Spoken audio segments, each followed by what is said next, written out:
안녕하세요. 윤리 알려주는 여자 김혜원 강사입니다. 여러분들, 사람들은 통제를 받을 때 효율이 더 높을까요? 아니면 자율성을 보장받을 때 효율이 더 높을까요? 여러분들은 어떤 스타일이신가요? 2020년부터 군 부대 내 휴대폰 사용이 전면 허용되었죠? 그러나 시행 전에는 휴대폰 허용에 대한 의견이 매우 분분했습니다. 국민의 기본권인 통신의 자유를 보장하기 위해서 휴대폰 소지를 좀 지지하는 의견과 군이라는 특수한 환경을 고려했을 때 정보 유출의 위험성을 막기 위해서는 좀 제한되어야 된다라는 그 의견들이었죠. 그렇다면 군인들은 규율 안에서 스스로 통제할 수 있을까요?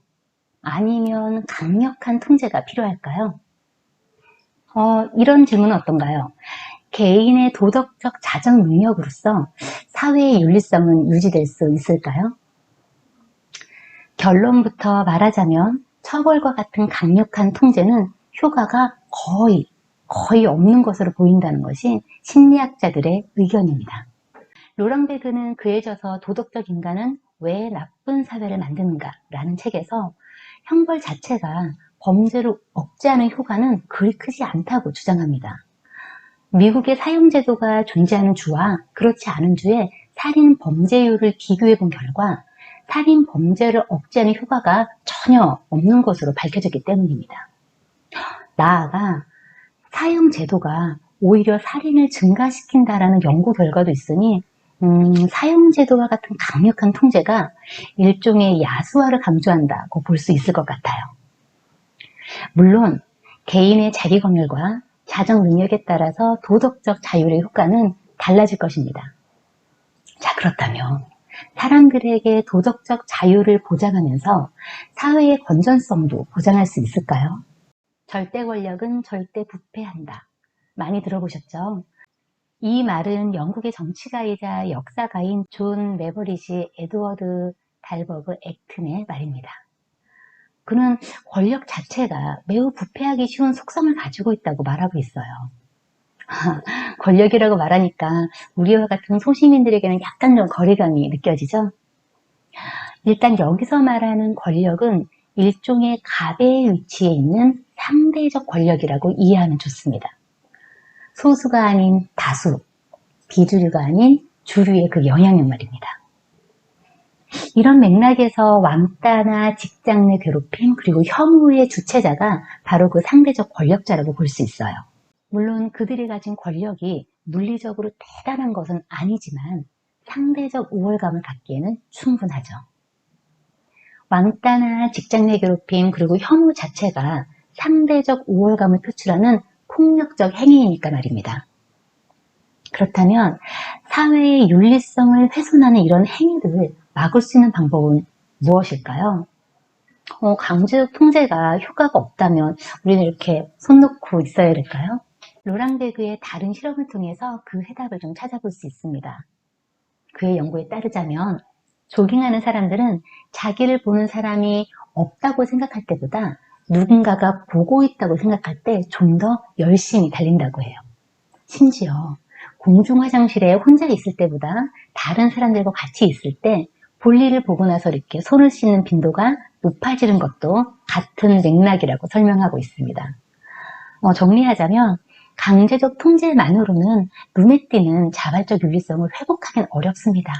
그러나 누군가의 견제는 윤리성을 유지하는 데 매우 긍정적인 영향을 미친다고 볼 수 있겠습니다. 그럼 앞서 언급한 군부대 내 휴대폰 사용이 어떤 영향을 미쳤는지 1년 정도 시간이 지난 지금 다시 한번 살펴볼까요?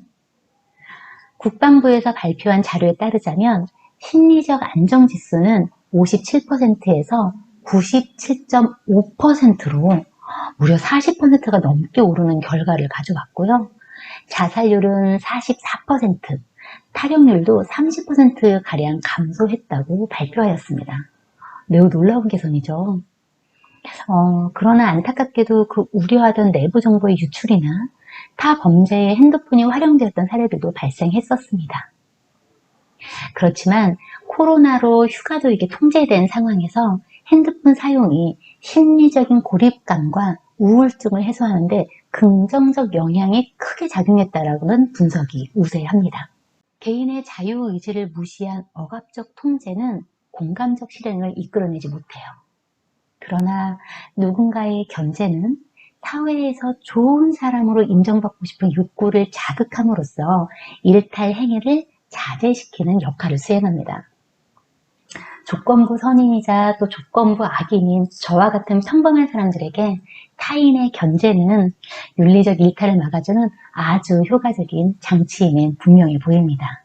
루랑베그는 규칙을 존중하는 마음은 감시에 대한 두려움보다 소속감과 자발적 동의에 의해서 비롯된다고 충고합니다. 이처럼 우리에게는 통제보다는 자율이 필요해요. 그러나 견제 없는 권력은 오염되기 쉬운 것처럼 견제가 존재해야지 윤리가 올바르게 기능할 수 있습니다. 이것이 저와 당신이 필요한 이유이기도 하고요. 누군가의 일탈이나 소외를 파수꾼의 이 눈으로 견제하면서 바라봐야 되는 그 중요한 이유이기도 합니다.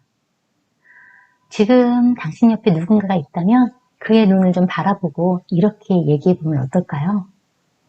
당신이 있어서 참 든든하고 좋습니다. 이렇게 말이죠.